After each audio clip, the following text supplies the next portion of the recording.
Syria, known as the land of conflict, is a country surrounded by Lebanon, Jordan, and Israel, carrying a dark history of more than 24 years of bloodshed. The violence, still escalating, has forced around 280,000 people to flee their homes in just over a week. The United Nations warns that this number could skyrocket to 1.5 million as the fighting rages on. Samir Abdul-Jabbar, head of the UN's World Food Program, confirmed this alarming displacement figure, which doesn't include those fleeing to neighboring Lebanon. So in the first few hours after the 27th of November, we saw that the number went up from 48,000 to almost 280,000 people who got displaced so far.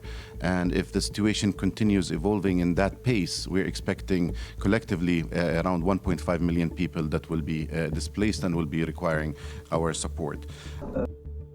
Amid the chaos, Syrians have taken to the streets, celebrating what they hope is the end of President Bashar al-Assad's oppressive regime. The fall of a brutal dictatorship has sparked euphoria across the nation. "I am so happy with what happened," says a Syrian citizen filled with hope for a brighter future. هلا أنا كثير مبسوطة للي صار، الحمد لله أخيراً خلصنا من الفساد والطاغية والمجرم بشار. As images of Assad are trampled upon, the sentiment is clear. On December 9th, Assad's Prime Minister, Mohammed Jolani, made a historic move, agreeing to transfer power to the rebel-led Salvation government in northwest Syria, marking a pivotal shift in the nation's leadership after decades under Assad's reign. Yet, the fall of Assad leaves lingering questions about the future, especially regarding Russia's influence in Syria.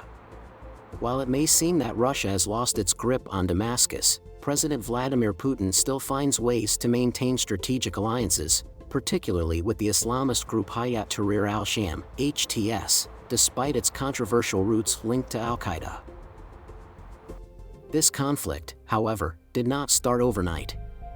The roots of Syria's turmoil trace back to the Arab-Israeli War of 1974. For decades, Syria has navigated tension with its neighbors, particularly Israel, while struggling internally with unstable leadership. The situation escalated in 2015 when Turkey downed a Russian warplane, pushing Russia into a larger role. Moscow's military intervention turned the tide of Syria's civil war, giving Assad a much-needed lifeline.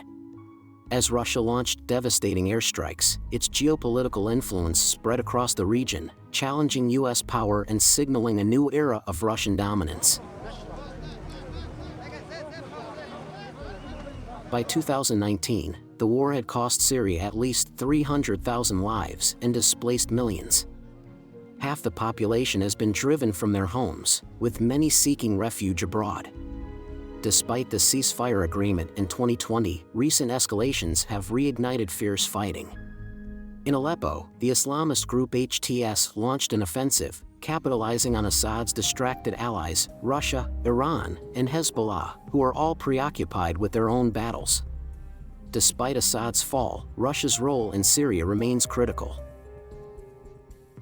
Moscow continues to back its interests, with military bases still operational and strategic alliances intact. Meanwhile, Israel has ramped up airstrikes across Syria, targeting military installations, with the intent of neutralizing any remaining threats. Israel's defense minister, Israel Katz, confirmed that their goal is to destroy military capabilities they perceive as a risk to Israeli security. Simultaneously, Israel's operations in Syria carry a deeper political message. With Assad gone, Israel is sending a signal to any future Syrian leadership: refrain from aligning with Palestinian solidarity movements or face military retaliation. Meanwhile, the West, and especially the US, continues to focus on preventing ISIS from regaining a foothold in Syria. Despite Assad's ousting, the Pentagon remains vigilant, striking known ISIS targets and pledging to ensure the terrorist group's defeat. The end of this regime is a defeat for all who enabled its barbarity and its corruption, none more than Iran, Hezbollah, and Russia. So this moment presents a historic opportunity, but it also carries considerable risks. History shows how quickly moments of promise can descend into conflict and violence. ISIS will try to use this period to reestablish its capabilities, to create safe havens. As our precision strikes over the weekend demonstrate, we are determined not to let that happen. The fall of Bashar al-Assad has been celebrated by many, who have taken to the streets waving the revolutionary flag, tearing down statues, and celebrating their newfound freedom.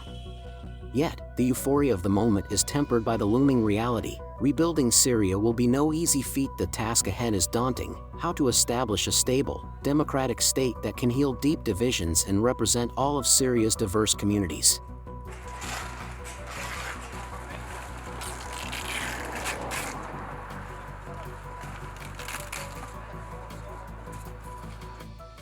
As the celebrations echo through the streets of Damascus, there's an undeniable optimism.